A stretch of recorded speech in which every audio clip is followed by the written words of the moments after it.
dun sa, sa Meralco, kailangan mas aggressive sila. Kailangan parang meron silang growling like a tiger sa laban nila because if RC Cola gets this set, the momentum is really gonna shift on RC's side and it's gonna be very difficult to break that.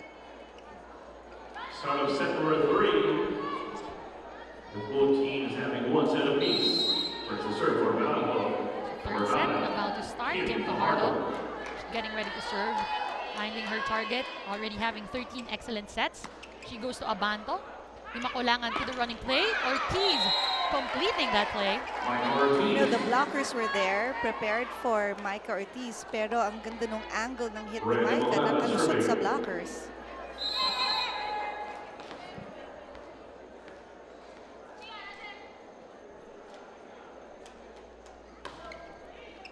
Well, let's now turn it over to Apple David. Alam nyo, bago tong set na to, nag-uusap si Sarah McClinton at si Linda Morales. Kasi sinasabi ni Sarah na right now, she has a difficulty connecting. So kung pwede daw alalayan muna siya. So si Linda naman, tinawag si Dimac. Sabi na, kung gusto mo, sa akin muna ibigay mga bola, I don't mind. I will try to kill every ball. Ito naman si Sarah, sinasabi niya kung anong klase ng set ang gusto niya. High ball daw. And bigyan siya from time to time hanggat makuha ulit niya yung kanyang rhythm. Denise? Thanks, Apple. Well, it's all about aggressiveness and communication. Linda Morales wanting to get those balls. Kung hindi mo mabigay dun sa isa nating percentage player, bigay mo sa akin. And also, Sarah McClinton trying to talk to the setter, trying to let her know nagkakaproblema ako sa sets, gawa natin ng paraan. Oo, yun nga, yun yung teamwork. So, kung yung isa, nagkakaroon ng yung weaknesses niya, nalalabas niya sa place, or the other one can fill in the weaknesses.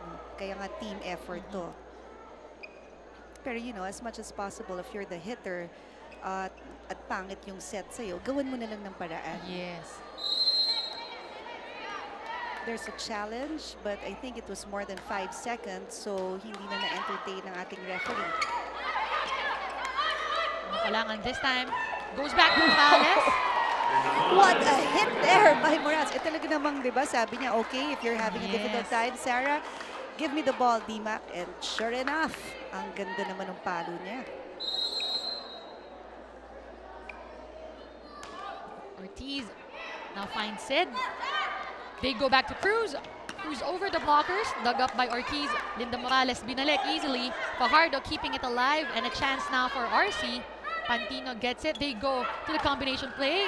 And Caballejo, unfortunately, will send that one outside. That was a good play had that gone in. But there's a challenge called by the coach, Esteban, eyeing Esteban, for ball in or out, I believe.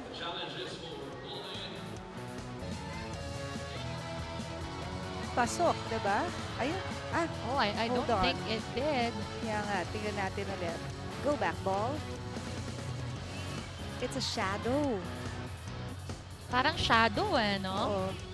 Ayun wala diba? Yun yung basa ko Because yung curve ng bola parang labas na dun sa linya. Correct. Yeah. There you go. Not successful. Close call. I understand the challenge. It's very near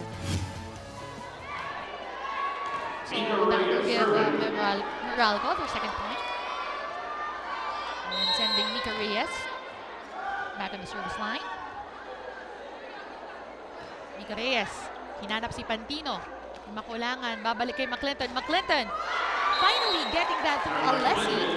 At nakita mo yung reaction ng team niya, especially si Linda Morales with a big smile of encouragement. She goes up for that hit and the ball goes through the hands of Alessi. Walang nagawa yung blockers ng Meralco. So, good encouragement from the teammates. Oh, but like what you said, after a good hit, when they go back for service, patay yung service dahil sa net ang punta. At saka nasasayang, it's not just them giving back the points, but also giving them back the momentum. They just tied the set, so kailangan ituloy-tuloy nila. That's right. Oh, pero pati naman yon service error. So, I guess walang nangyari dun sa momentum shift na yon. Parang nagkabalikan lang. Bumalik din. Vallejo finding Demecilio. Good fake from Kim Fajardo. Oh, naloko nga dun si Morales because she could have gone up ahead of Fajardo. Eh, kailang hindi. Shot So, Cruz serving. Ginawa niya, binasa niya yung kamay ni Fajardo Oo. kasi akala niya hahawakan pa yun ni Kim. That ball is still alive. Season gets to it. Fajardo goes back to Demesilio. Demesilio, nakuha ni Abanto. Pantino will get that over. Chuck Cruz was there. Fajardo goes back to the outside. And Demesilio getting that di Makulangan and Morales.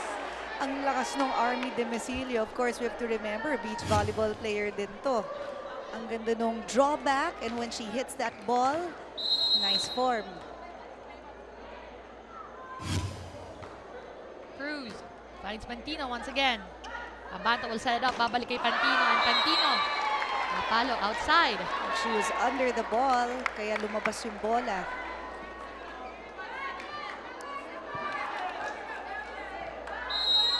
They have been targeting Pantino here. Pantino or Caballero. And they do that again. But this time, Di Makulangan goes to Morales. Running play, nakuha. Fajardo. Ibabalik kay Demesilio. Demesilio was blocked. Coverage was there, but too much for Meralco.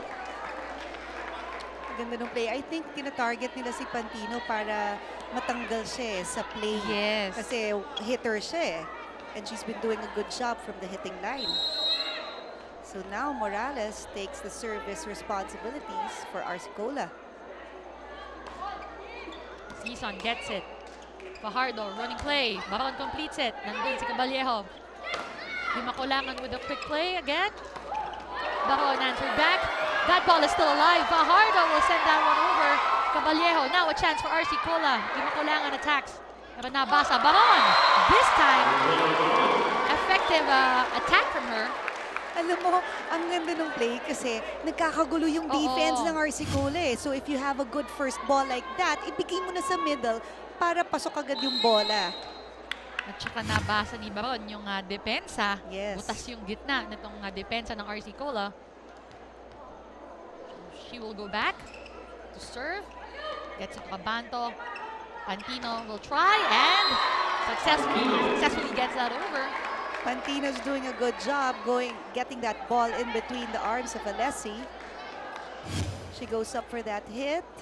Nice arm swing and drawback. Oh, it was in between the blockers of Mika and Fajardo.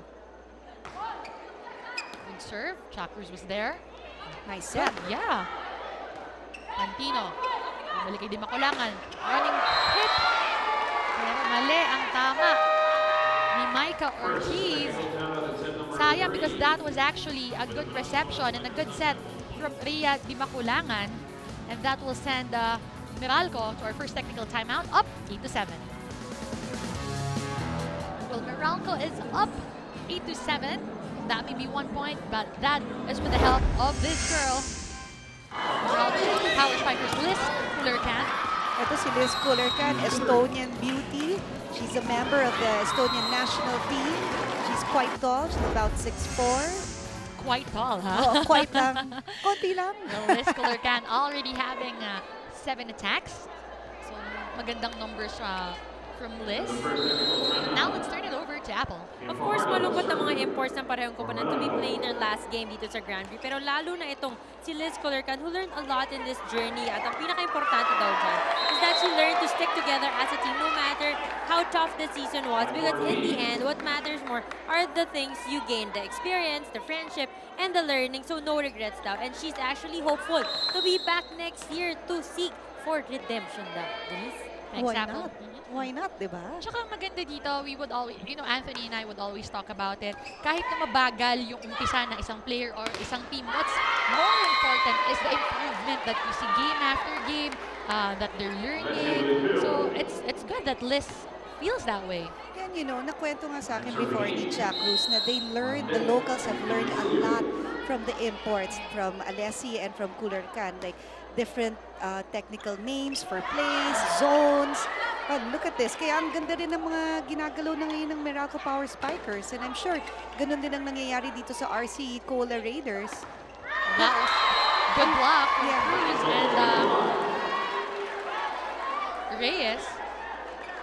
Ang ganda ng ginagalaw ng dalawang teams na to. Better late than never nga naman talaga. Si Demesilio, isa pang player na maganda yung ipinapakita. Just like that one, service ace from Sid.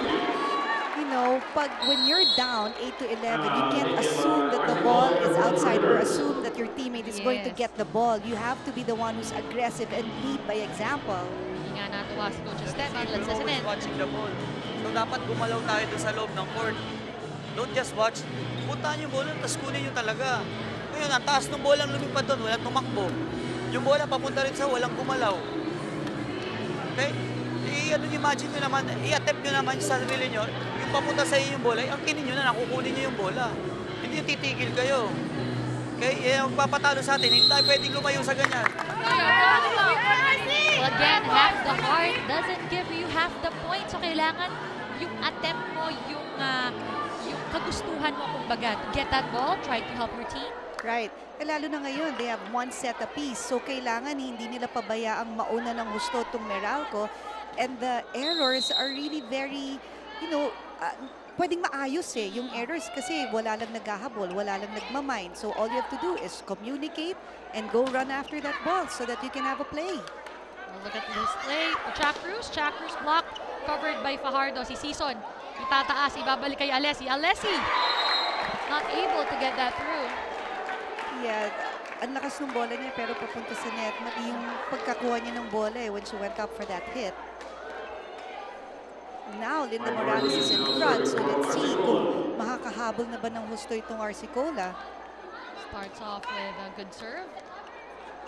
Chop Cruz down the line, dug up by Di Maculangan. Caballejo, ibabalik kay McClinton. McClinton, again, just way under that ball. Ito nga yung problem nga niya, no, na she's not in the right groove. She can't seem to get it right in this particular game. And you know what the problem to have because this is the last game for them in this conference. So, but actually, I think it's really mental also. You have to just really talk to yourself and say, my hits are gonna go in. Just like that one. Ayun nga, yung kanina, sinasabi ni Linda Morales, give it to me because she knows her hits are gonna go in. Yeah, hot na hot siya ngayon. So, di ba, while she's hot, yun, bigay sa kanya. Oo. Clinton finding Cruz. Good set. But that was actually called as an Overreaching. overreaching violation for Kim Fajardo. But that was a good save from her. Actually, sayang lang at medyo nag-cross yung bola sa net. Hindi agree si Coach Ramil dun sa call ng first referee, but there's no video challenge for that. And a good regalo. Eh, ba't hindi tatanggapin ni Linda Morales yun, di ba? So again, they have to remember who's in front. They cannot afford to have those over-receives. There Simpleng-simple. Yeah, yun yung over-receive na tinanggap talaga ni Linda. Na nagkaroon naman ngayon ng service error from McClinton. So kung puro service error or if you think that you're having so many errors in the ball game, talagang sa depensa ka na lang bumawi. And there you go. Ang ganda nung play. Akala ng defense na Yes. Meralco, Morales was gonna get that ball. Yung pala, nabulaga sila kay Caballejo.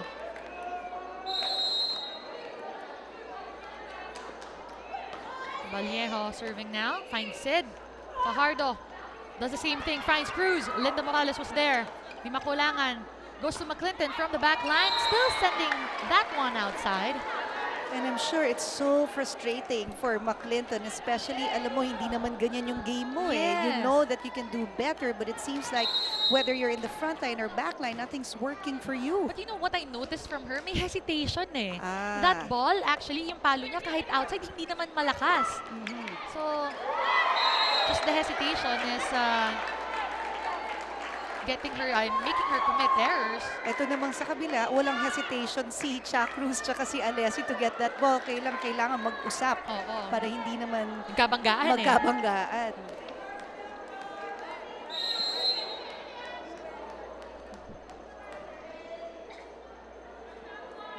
So Morales serving.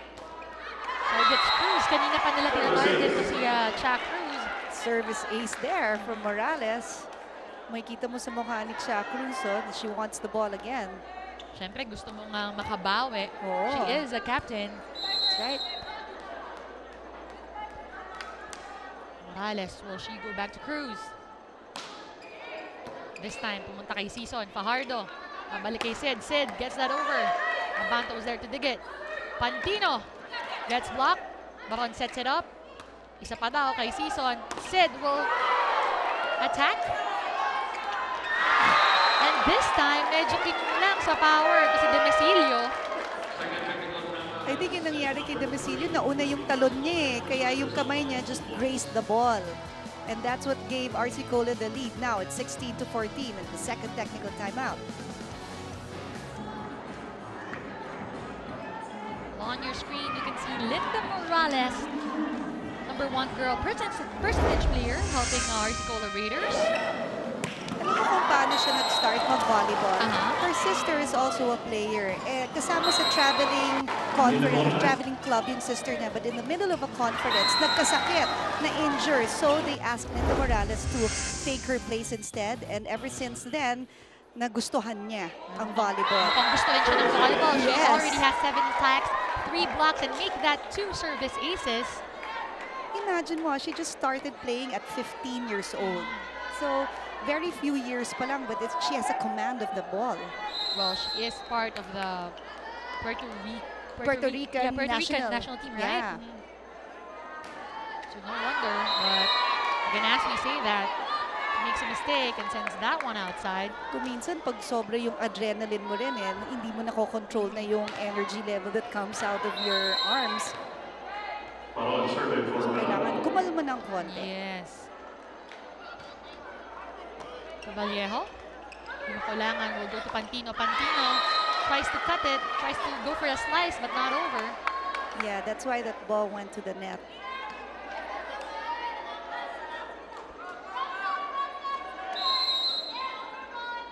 Mary Joy Maron, steady from the service line. Goes for a short ball. Caballejo was there. Good set and attack from Michael Ortiz. Alam mo, medyo kinabahan ako dun sa set ni Di Makulangan because she was already at the floor. Yeah. I was afraid she's gonna be called for double, but she's an expert in setting, so she kept that ball alive. Ang ganda ng pagkaset niya kay Ortiz. Pantino targets Balmaceda. They go back to Sid. And Sid getting it through, actually getting it through Michael Ortiz. Yeah, and there was no coverage there sa likod ng blockers ng RC Cola.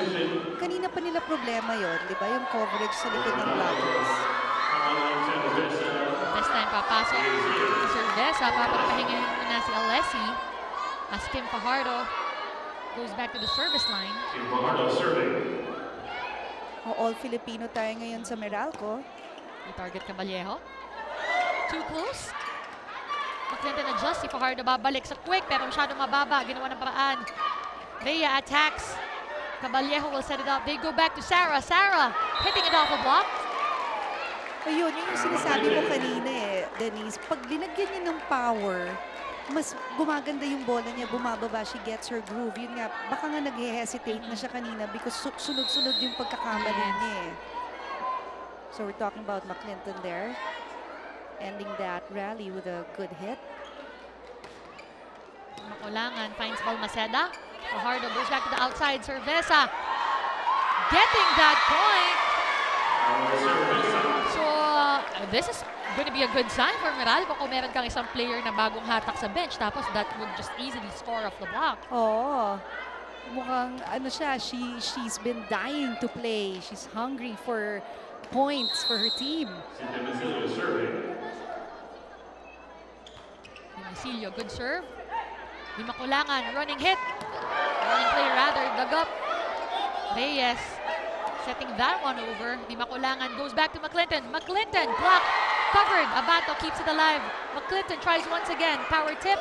Nakuha ni Demesilio. They go to a quick play and Mika Reyes getting it off the hands of Rhea Di Makulangan. Alam mo kasi itong si Mika Reyes, pag naguhulog siya ng bola, hindi lang sa harapan inaanggulo talaga niya Tingnan mo yan. Yung katawan niya, naka-face forward, pero yung bola niya, redirect niya. Yes, well, it's all about that last second adjustment. Yeah. Di Makulangan Goes Ortiz. That ball is alive. And this will be a chance for RC. Pantino gets it. Di makulangan. Again, goes to Caballejo. But Caballejo, too much power, too much slice. And Coach Aying Esteban did not like that. He will call a timeout. Let's listen in. Hindi mo na mapapalo sa singit yun. Tingnan mo yung wala sumama doon kay Mike, dinitil mo din sa mahabang bola mo. Patalon ka pa lang, nakapingit ka na, hindi pwede. Dapat dinatsyong muna yung mga mo, tsaka mamili sa mapalo. Okay, Ray, pakita ka muna bago ibigay. Ha? Receive tayo ng maganda, sino receive? Wala tayong problema sa receive, sa atake tayo nagkakaproblema. Okay? Yung attack natin, first hit natin, napakahirap kumuhan. Kumunin muna natin, para tayo.